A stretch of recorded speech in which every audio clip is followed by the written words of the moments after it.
Hi, I'm Stephen Vantassel. You're listening to Living the Wildlife, discussing all things related to vertebrate pest control as part of the Pest Geek podcast family. This is the disclaimer for Wildlife Control Consultant and Pest Geek podcast for Living the Wildlife podcast.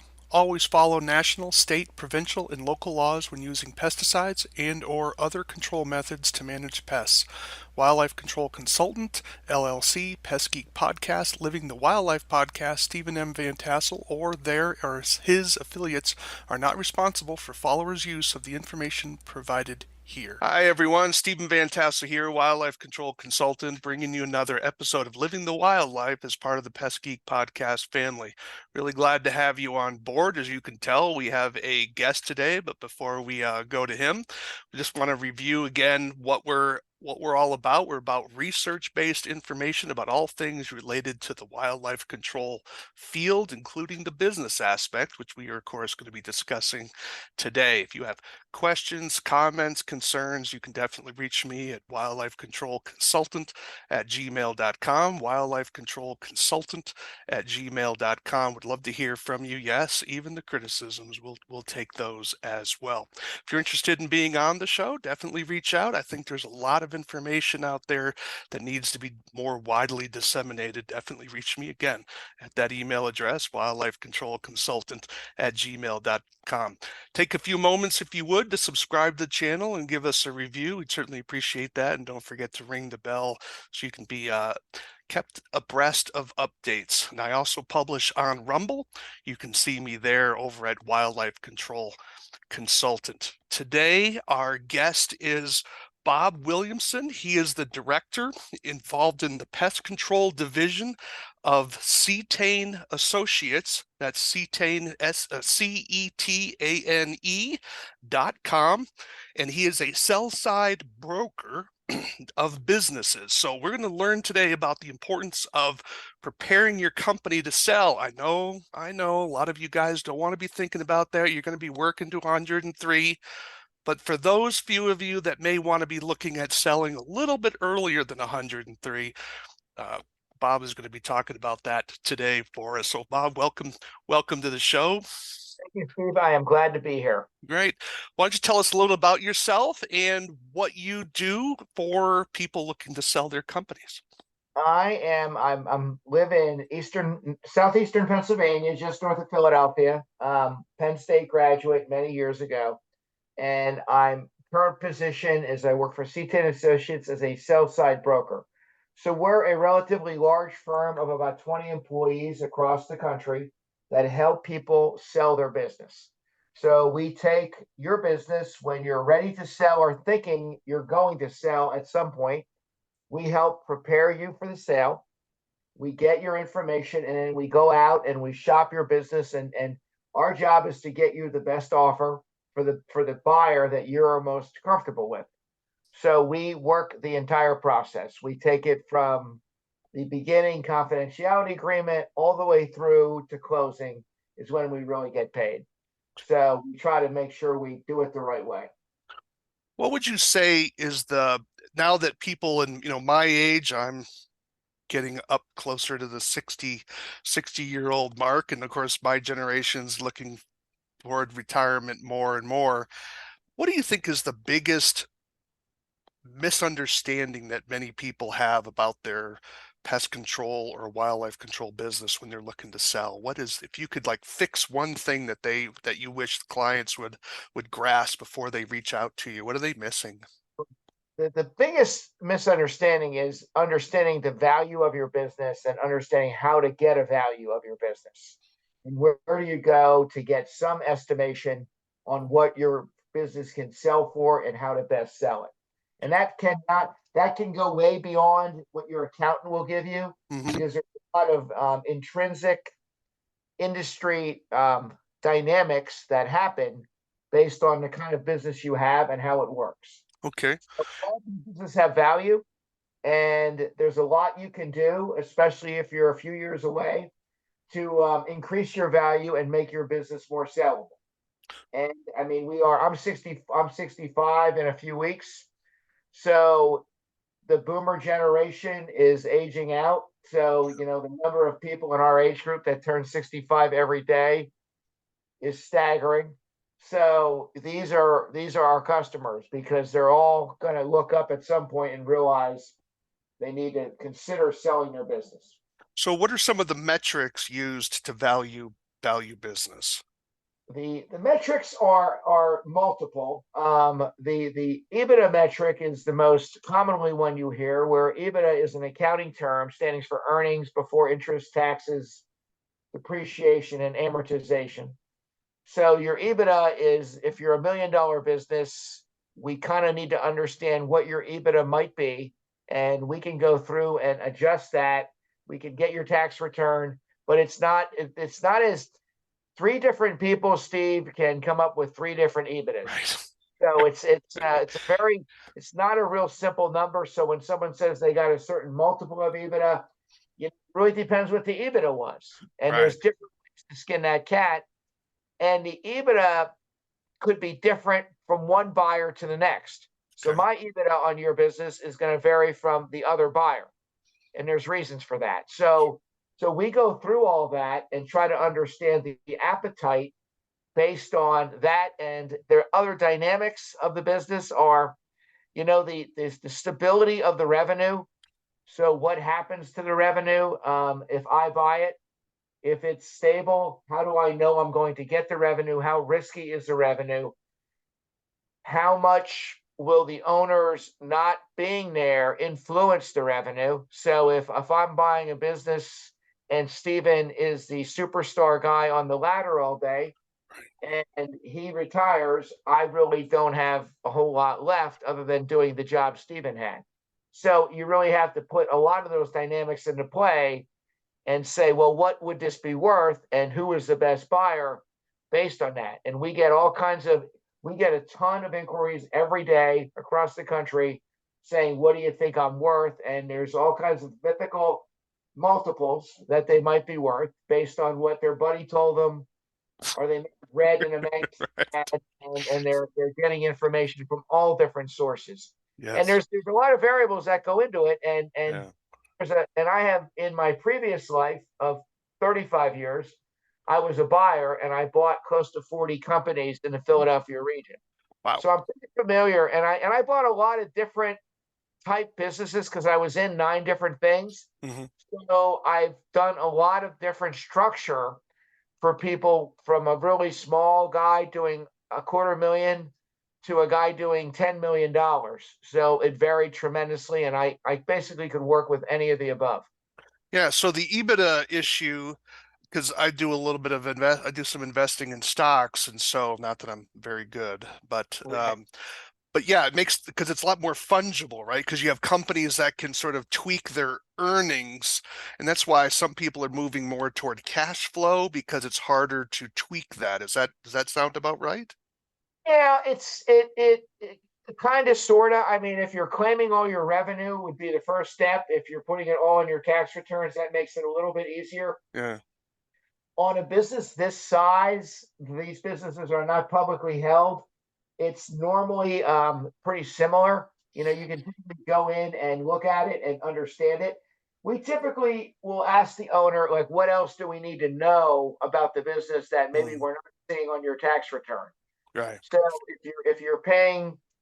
if Steve decides to pay for his vacation house through his business, Right. okay, we don't care. Okay, we're not looking to play gotcha on Steve. We just need to Right. understand that $32,000 expense that's categorized in some obtuse manner is really Steve's vacation house. Right. And we need to get there. If he's running his wife's car through the business, she doesn't work in the business. We don't care, but we need to understand that because that will influence the EBITDA. Right. And do you find you were talking about the role of the owner in the business, and I think that's certainly a fair point, specifically because a lot of the wildlife control businesses are single person operations. Is it harder for you to sell a business that's that's identified by the name of the owner as opposed to a neutral name that's not owner based? Or does that No, not matter? the name doesn't really matter. I Okay. don't think you need to change a name to something generic. In fact, I find in buying locally here, I kind of like names that I can relate to somebody somewhere Mhm. instead of some pithy name that they came up with at some point. Okay. It has more to do, Stephen, with what happens when the owner leaves? All right. And when you go on vacation, do you just shut down and let the phones go to voicemail and wait to come back to respond to your calls, or do you have another person who fills in and does it almost as well as you? So what happens when you're away? And it's pretty important to us when we're selling. I have one I'm doing now nearby in Western Pennsylvania, where the owner's on 2 weeks vacation and the business is running fine. So that means whoever That's buys the business can do the can run it same without thing. the. Yeah. Yeah, he can Yeah. be away for 2 weeks. He's 75 years old. He takes vacations. Yeah. And the fact that he can go away, and when I'm on the phone with him, he's not interrupted 17 times with calls. I have other guys that I can't. I just had a guy in due diligence, a pest guy, sell 3 B jobs in the middle of due diligence. And I said, I said, you think I'm impressed, but I'm really annoyed because Right. I'm trying to get something done, and he does it, but we're so busy. So so what happens when he's away Right. for the Right. day? And, Right. and Yeah. ironically, it's funny when this guy does go away. Him and his wife are big cruise fanatics. Yeah. They go on long cruises, so they do go away. But when Sure. he's there, It's just he's like tremendously like super scatterbrained answering his phone. So, but the key, Stephen, is a guy that's a one man band. What does it look like when he leaves? And right. and this is why we like to talk to people years before they want to sell. That the best relationship for us is, hey, can we talk about maybe 3 years from now when I'm 67, whatever number you have in your head, I want to be ready. So we can put together 4 or 5 things you can do. And it's kind of like selling your house. Yeah. You may want to paint the guest room. We're not going to make you put a deck on the back or put an addition on because it's not going to be worth it. But there Right. are some Right. things you can do to position yourself to sell your business and have and get some income at the end. Sure. So I would suspect that would be build your continuing client list. Those people with longer term contracts, year over year contracts would be important to build that list. Right. Recurring services, and the definition of recurring is that they go from year to year automatically. They don't need a contract. They just continue. And the other component of a recurring service is that you schedule it and they don't. So that when May comes around, you're doing Mr. Smith's rodent job because you have it scheduled for 3 times a year. So now you have work when you turn the calendar that you can schedule ahead. Because obviously, if you're scheduling work and you're in a town, you're going to do it when you're there and not Right. be running around being inefficient. Right. So getting people on some sort of recurring service is good. The other, and this is going to get a little wild, but the other Okay. component to that is reoccurring service. Okay, so there's recurring Yeah. where you go from year to year, and there's reoccurring. Okay. Definition of reoccurring means that you call me every year. Okay. So, and that may not be every year. It's typically not literal, but every year, Stephen's wife calls me and says, I got this problem again. And I Okay. can show on my financials that for the past 9 years, I've done his house 8 of them. Right. She has to call me on a Friday afternoon and demand that I'm there in an hour, or she's going to lose her stuff. So, that's reoccurring. And reoccurring it's a nice trend to show that these people call you every year. Hmm. But the ideal way to handle that would be, you know what, Mrs. Smith, would it make sense if we put you on a calendar for every year at this time so that so we can make sure this doesn't happen again? We'll put you on a calendar. We'll email you or text you. We're coming next week. Yeah. But that way we get you scheduled so you don't have to wait for this problem to develop, because we pretty much every summer can count on this happening. Right. And maybe we need to come out twice a year because that's our best program. And Mrs. Smith, if we do that, we can give you a savings, because if we schedule it, we tend to be more efficient with our time. Mhm. So if we know we're going to come out in May and we're going to come out in September, we're able to put you on a schedule and text you and call you and make sure you know we're on the way. We won't do it without your head nod, perhaps, but we will let you know we're coming. Right. And that's kind of a slow morph over to a recurring service. And Okay. and it's a discipline that the pest people have learned pretty well, is Yeah. on the phone, is you have to have that discipline.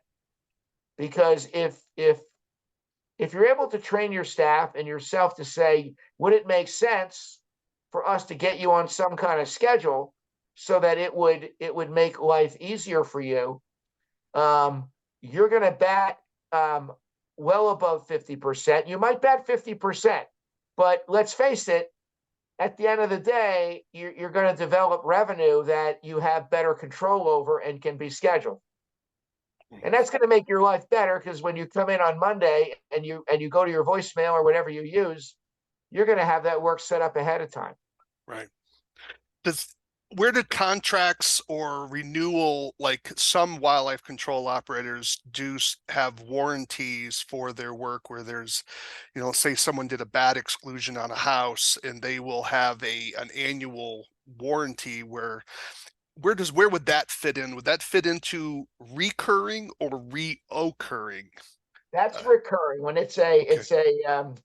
when there's a yearly, we call them in the termite side, they're yearly termite renewals. Okay. Termite job, somewhat analogous to a bat job, although Mhm. I'm probably crossing a line here. No, no, no, that's fine. I think it's analogous. Yeah. So a termite job, you're going to do it and say that, for us to warranty this, we need to come back every year. If we can't get in and see your house, we can't give you a guarantee that the termites aren't coming back. So if you violate the warranty, you're on your own, because as long as we get a look at it every year and we see something, we can treat it before Right. it becomes an issue. Yeah. Yeah. And those, we in the industry of YTRs, and we were good at it where I was. We were doing 15 million of pests, and we probably had $1 million a year of yearly termite renewals. Yeah. So that's $1 million a year of letting people know you're going to come back out and take a look. And the best part of those, Stephen, is you can do it when you're slow. Right. So you're having a slow week and the phone isn't ringing, it's raining or whatever happens in your region. You're not going to schedule the renewals warranties in your busy season. Right. You're going to go out in your off season, because you can take a look and say everything looks good.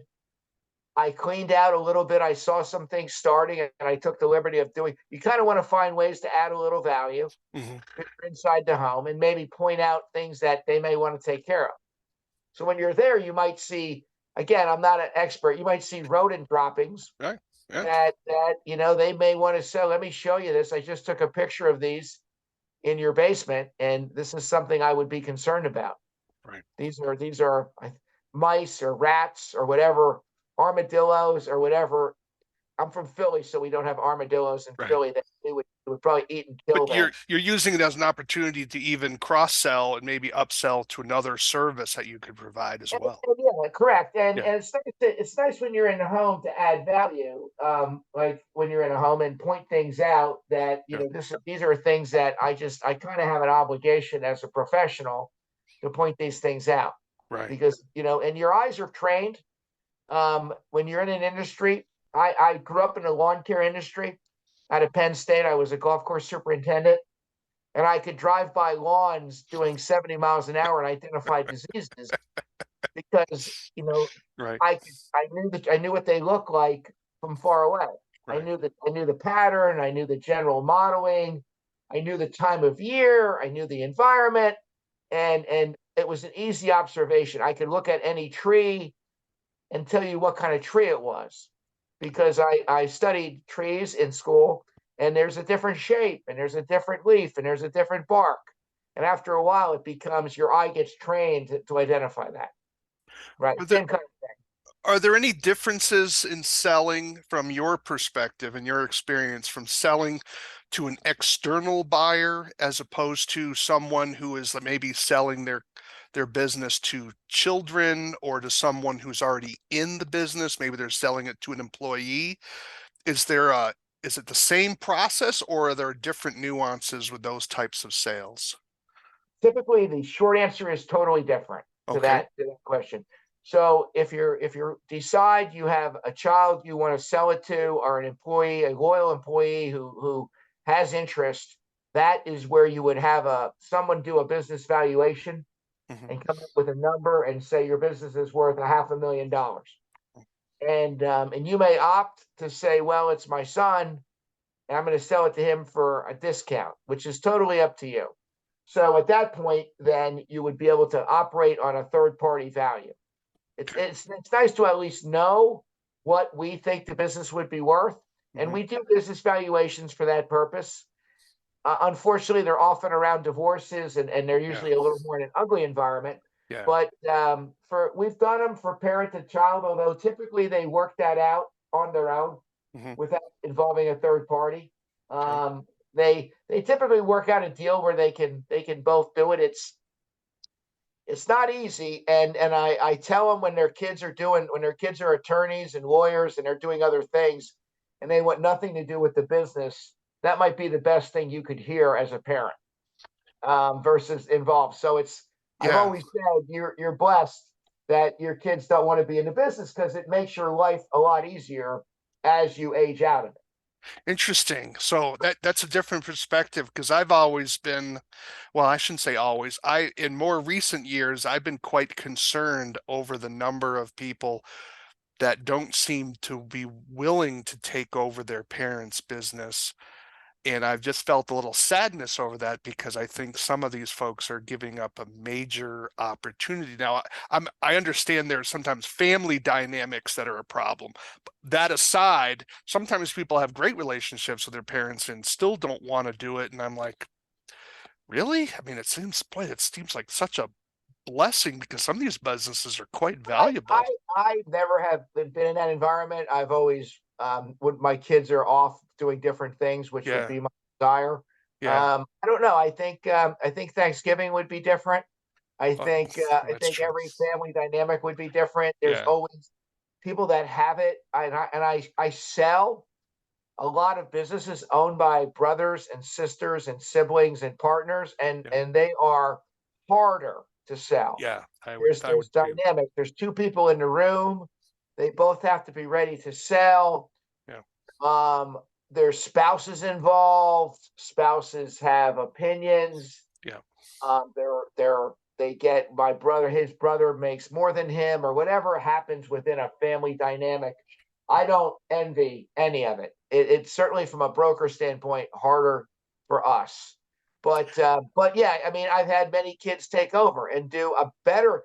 I have a friend of mine in in the Gulf Coast of Florida, where his son is. He went to school. He got his MBA at University of Florida, and the kid is he's 25 going on 40, and he's doing. And I said to his dad, like, what did you do for this? He's just smart, and he's really into the business side, and he's a good leader. So that's a great. I would hire him to run my business.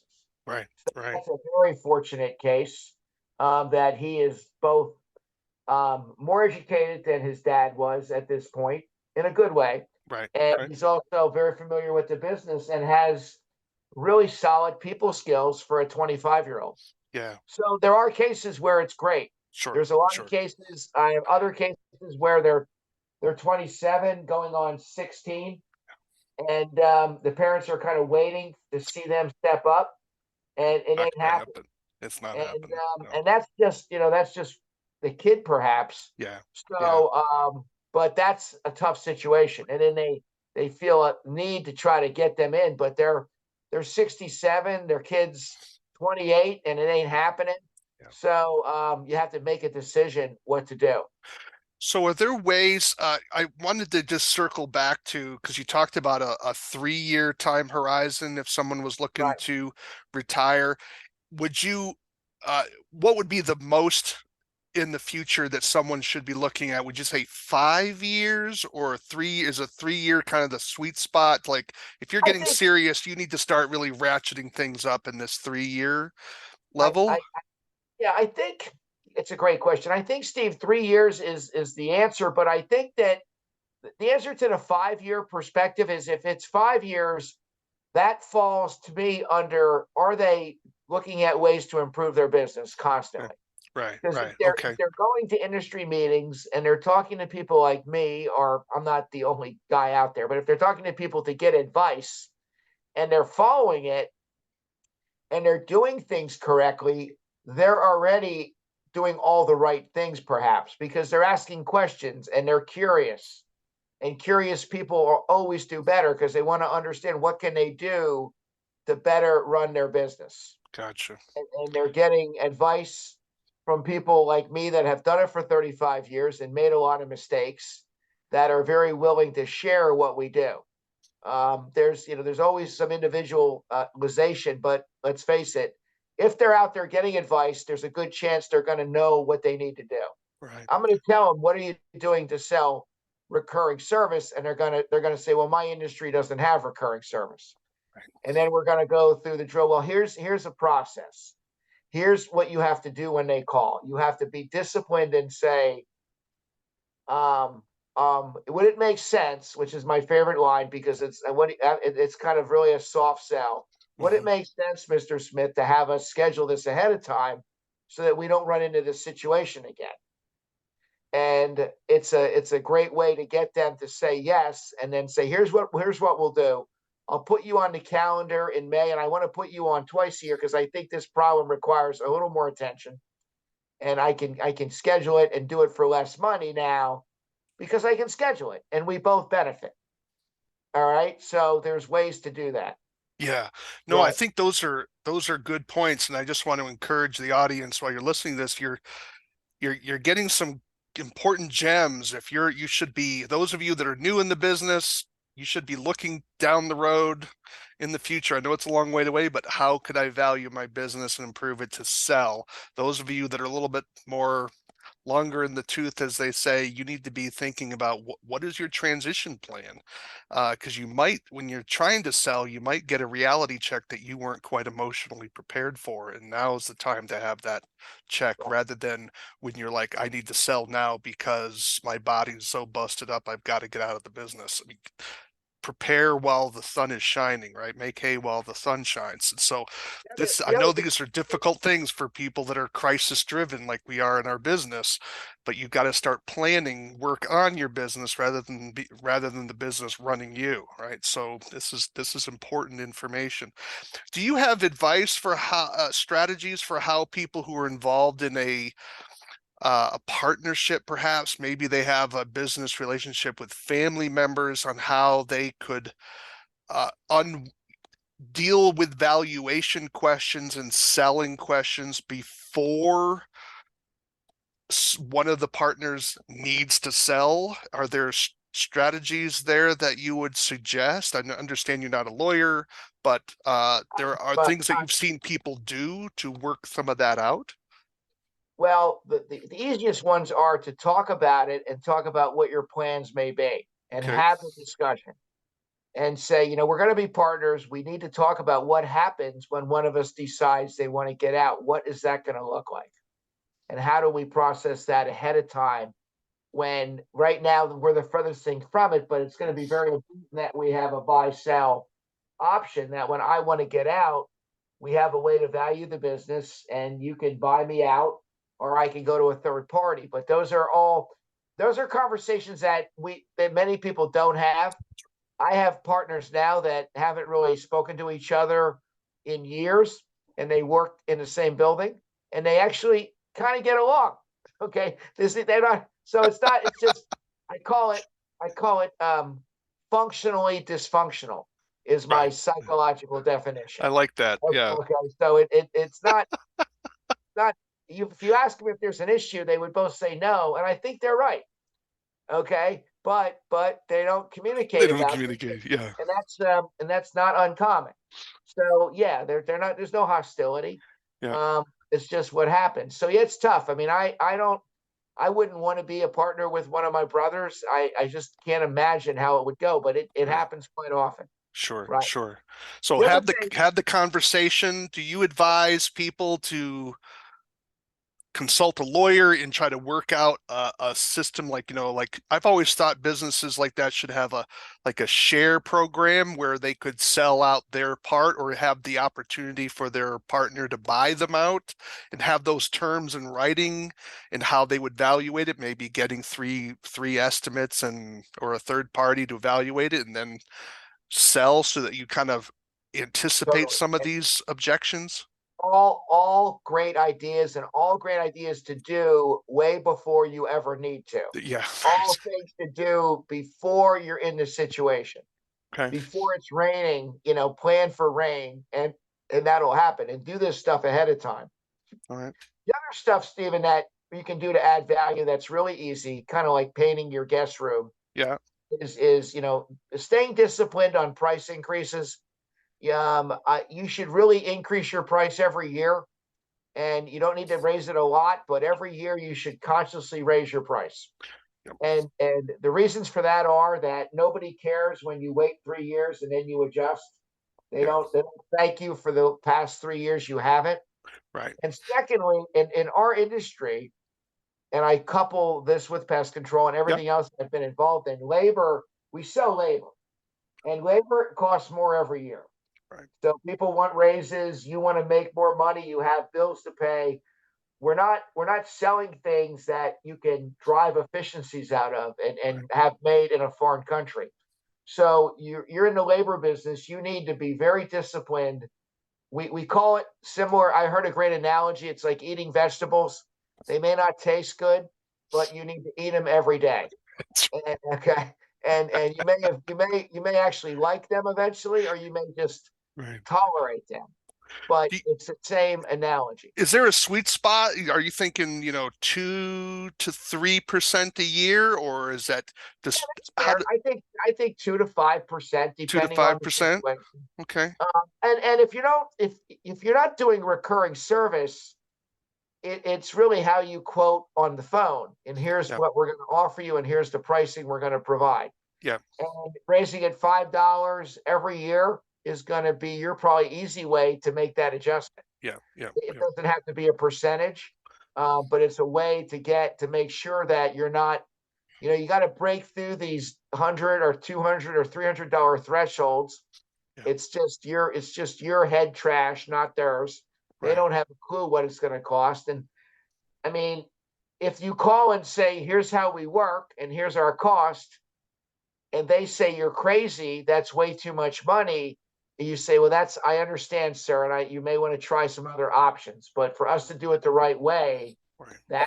because we're putting people on ladders, and this is a relatively complicated process, right? And you may have people that have sticker shock, Yep. but That's that's true. part of the deal, right? Yeah, I've had to try to in my day job, which isn't part of what I'm doing right now, but I have to sometimes remind people that when they call a contractor, because I don't do field work as part of my day job, but I have to sometimes give them a heads up and just say, just understand if you're hiring someone with liability insurance, with workman's comp insurance, you're going to pay more for that, right? They've got to those things are expensive and they're going to be driving that in. I just try to give them a little heads up. It's like, be careful of the low ball price, that may be great if the guy doesn't hurt himself, but all of a sudden if he falls off his ladder and breaks his leg, that might come back to you. Yeah, and at the end of the day, after you have something done at your home, and I've had a lot done at my home I've lived here for 35 years, Mm, you only remember that you're happy with the result. yeah. You really Yeah. don't remember what you paid. You remember that the contractor came out, the vendor came out and did what they said they were going to do. They pruned your shrubs, they took care of your gutter, Yeah. whatever Yeah. you needed done. I mean, I just had my wash machine finally died, and I had worked on it for 30 years. And I had a guy come out, and I paid the guy to autopsy it and tell me it was dead. So I didn't have to keep working on it. I said it was $140 for me to anoint it. Door. So, but again, I had to buy a new one, and I should have just probably done it, but I wanted to make sure Yeah. it was shot. So I put a comforter in it, and that was the death knell. So that was kind of my bad. So, but it owed me nothing. But the point being, yeah, you want to raise price routinely. Um, there's just this really easy disciplines like get the customer information, breathe when they call, and say, you know what, before we get started, let me get your information. I'm seeing an insect. Okay, sir, before we start, let me get your name and address, your cell phone, and your email address before we even get into what your situation is. And have an office person that's good at getting that, not you on your cell phone in your car, so that you can do it correctly. Now you have their information because you're gonna eventually need that anyway, and they're gonna load it into some database that you keep. Mhm. You need to know who your customers are. Yeah. Don't even give them information until they ask you until you get their demographic information. Yeah. Now, Um, it's amazing how people will just start blathering, what the problem is, and I just need their information first. sure. Let's talk about the process if someone decides they look, I'm looking to sell my business, they want to reach out to you and they're going to say, Bob, I'm looking to sell my business. What do you need? What's the process by which someone comes to you and says, what do they need to, what should they be thinking about bringing to the table? What do you need Right. from them to start Yeah. the process so you can bring your expertise to helping them navigate this emotionally and financially challenging situation? So, Stephen, we stole that expression, and this is very regional, but in Philadelphia, we had a process with our basketball team, and the owner would constantly say, "Trust the process." Mhm. And his process didn't work, by the way, but he had a plan that he would lose the most games for 3 years in a row, Right. always get the first draft pick. Right. In the NBA, the first three draft picks are notably better than the next three. It's a quick decline in the Yeah. draft. Right. We were like, we're going to just pick really early, and we're going to just lose 80% of our games to do that. And his process was to just have these 3 years where we just were in the basement to get a really good draft pick. And we would draft, and unfortunately, we would draft the wrong person, so it didn't work. But that was the process. But our process is very specific, and we have a sheet to put it on. We start with a value range analysis. First, everything starts with a confidentiality agreement, boilerplate agreement, although attorneys are going to kill me for that one, where Yeah. you find something that swear we're both going to keep all information confidential. Yeah. Any broker of any legitimacy is going to do that with you. Yeah. So you sign that, and then we say, give us a little bit of information, and we do a complementary value range analysis, which is a rough estimate that your business is going to be worth between $1 million and $1.3 million. This is what we think would be a good expectation. If you think it's worth 5 million, we're going to say, we're probably not a good fit. Okay. But it's important for us to give you a VRA, a Yeah. value range analysis in our terminology. Right. So you say that's good. They inherently like the high number. I like that high number, which is human nature. Sure. So then we say, well, that's very doable, but here's what we're gonna need. And then we would do a consulting agreement, which is our fee schedule, Yeah. where we charge a little bit up front because we do a ton of heavy lifting to get it ready to go. Not we get some money, and then we get paid when we launch it again, and when there's an LOI, a letter of intent signed. But we get a percent, like a realtor, of the value Mhm. of the business, which varies on the size, anywhere between 7%, maybe 8% for a really small, but in that 7% down to 5% of the value of the business is our range of, which is pretty normal for our industry. Yeah.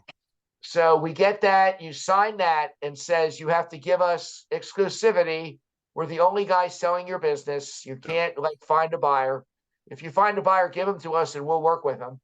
And that we have a year to do that unless we are negligent. Right. So we have it for 1 year. And we can release you earlier if you want, if it works out that way. But we sell over 90%, if not 95% of what we list. Wow. Yeah. Okay. That's So we get that together and we put together a coffee table book about your business ready. And we put together kind of a Dropbox called a shared file where we have all your information, everything, your financials. We redact any demographic information and we get all that together. And then we send out a teaser that says Mid-Atlantic wildlife business for sale. $1.2 million with $250,000 EBITDA, with a little bit of teaser information. Not even Pennsylvania, not even Jersey. right. Mid-Atlantic. We just want to give you a broad brush. We're not going to disclose who you are to anyone. Right. So then people say, I want to know more. I'm interested in this Mid-Atlantic company. So then they sign a CA. The buyer signs a CA, a confidentiality agreement. Yeah. The seller approves them to see it. The seller may be his brother-in-law who he hates, or they might they don't want to sell to. It's rare, but it Sure. happens. It happens. Yeah. And we redact stuff that we don't want them to see at this point. Yeah. So we give them all that information. We let them into the data room, we call it, where all the data is, and they can look at it. They can ask questions. They can poke through it. We can see what they're up to in there, and we do some FAQs. If they start asking questions, we do an FAQ and we send it to all the potential buyers. So the buyers all go in there at the same time. They obviously can't see each other, and then we do it. Then we do a deadline for a letter of. So a letter of intent is just an offer, a non-binding offer that says, here's what I would be willing to pay based on what I think I know Right. under the term. So we have an LOI deadline. We might give them 7 or 8 days after we see that they're all in looking at it. Then we announce, here's the deadline of your LOI. So then we get all the LOIs in. The goal is to get several. Right. And then we work with the seller with the LOIs and we meet the best offers and we work through the process with them. So we kind of go back to them and they meet each other confidentially in a hotel somewhere that we rent. And then we have meetings so that they can drive up and get a better sense for the buyer gets to meet the seller and they can ask those questions. Okay. And does the buyer have to show proof of financial ability? Or is that just sort of, or yes and no. We yes, typically vet out the buyer to make sure that okay. they have it. Most of the buyers we deal with have bought other businesses. Okay. So All right. their experienced buyers are a little easier. Sure. Although we do mentor new buyers is a common practice where a person's never bought a business. Yeah. And they need us to help them put an offer together, which is kind of awkward because we're representing the seller. Yeah. So, so it's but at the end of the day, we want to train them. So we're okay giving them some guidance over where we think they need to get to. Now, if someone in our audience said, Bob, I'm not looking to sell my business, I'm looking to buy a business. Right. Can they hire you as their buyer broker, or is that some other person in your company? We are not a buy side because it's a conflict. We can only represent one party. So we don't do buy side work. What we do for them, Stephen, is we put them on our list. So anything we get in your area, we're going to send you. We're going to send, okay. We're going to send you opportunities, and I will sit with them and tell them, and I did this for 35 years, how do you find businesses to buy? Right. Because I bought over 35, and 75% of them were direct, and the other 25% I dealt with brokers. Okay. So I bought most of my stuff directly because I was pretty good at developing leads. Yeah. Now, do you think for how you do that? Do you think there has been an increased interest in buying pest control businesses as the stock market's been kind of going crazy? I remember I got a call from a stock analyst who was working for some, I think an investment, I think a private equity firm, and he was looking at evaluating a major pest control franchise, I believe, to invest in their stock, Right. and he wanted my opinion on things, and I think that they were looking for a place to buy stock that would have regular cash flow and just keep those, dividends coming, and to just sort of like, and they were expanding. Are you seeing that in the industry at all? We have a for the right businesses, Stephen, in the right market with the right pricing and the right kind of programs in place, we have a significant appetite of many buyers. Gotcha. We have So, we have buyers constantly calling us saying, "What do you have? I'm looking for businesses to buy." okay, So our job is to get them in front of the opportunities we have. So gotcha. if I go to a show and I'll sit there, I'll have for every seller that finds me, and they usually find me away from my booth because they don't want to talk in public. I'll have 10 buyers come up to my booth and say, I want to buy somebody in Oklahoma City, or I want to buy somebody in Topeka, Kansas, or wherever they're at. So they're interested in that market. Mm, And I say, give me your name and I'll put you on our list so that anything we get, you can take a look at. right. So we want all of them looking, we want all of them looking at the same time. Okay. Right, Do right. people usually have to have their own financing, or do sellers sometimes finance the sale themselves, or is, In most cases, they have to have their own financing, and we typically vet that out in the process as the seller's agent. yeah, So our job is as we write as we get once they accept the LOI, we vet them out, and then we will work through the asset purchase agreement with the attorneys. We're not their attorneys. We have two attorneys, non-practicing attorneys on our staff that'll help like redline all these mhm, documents. yeah, But we'll help them in their document make sure that all is taken care of. sure. Anything you'd like to, we've covered a lot of material here today. Anything in closing that we haven't talked about, or something that you would like to talk about, or anything you'd like to re-emphasize before we finish up our time together? So my bullet points, Stephen, for what you can do now to add value is to think about ways you can sell recurring services. And you don't have to have a big program, but there's a way to get things scheduled ahead of time so that every year you're coming out. I mean, I had a guy clean my windows. We were having a party, and I said, "Can you just like, do you have a program where I can have this done twice a year or three times a year?" He said, "No, I just kind of people just call me to do their windows." I said, "Well, I kind of like you to just do this without me having to call you." Yeah, And he was like, "No, no, I'm good. I'm busy enough." So yeah. I mean, this I'm trying to buy a program, and the guy won't. That's right. So so and I because I don't want to have to remember to call him. And if he Right, called me today and said, "Hey, we're scheduled to come out and do your windows," I would say, "Great, next week is good." right, Right? right, And he's going to do them with my neighbor's windows. right. He's going to make more money. So That's, right. So programs are it's not as complicated as perhaps you're thinking. yep. Secondly, is raise your prices routinely. Work on SOPs for your jobs. Develop SOPs for the way you do work, standard operating Standard procedure. operating And procedures. don't overthink SOPs. They change. Mm, Don't This is not an end game. You write them down and you change them. And you can make improvements, you can take stuff in and take it out. So whatever you have is a fluid document. yeah. There's a thing called Word that lets you edit it as many times as you want. So yeah, so don't make it onerous that Yeah. this is a big deal. I mean, we have people with multiple people, we have them do org charts, and we can do an org chart in 10 minutes, but it really helps us understand where everybody fits. Right, When right. we go to sell your business, we have a little org chart that says here's the layout of the land. So there are things like that that can really help you with your business.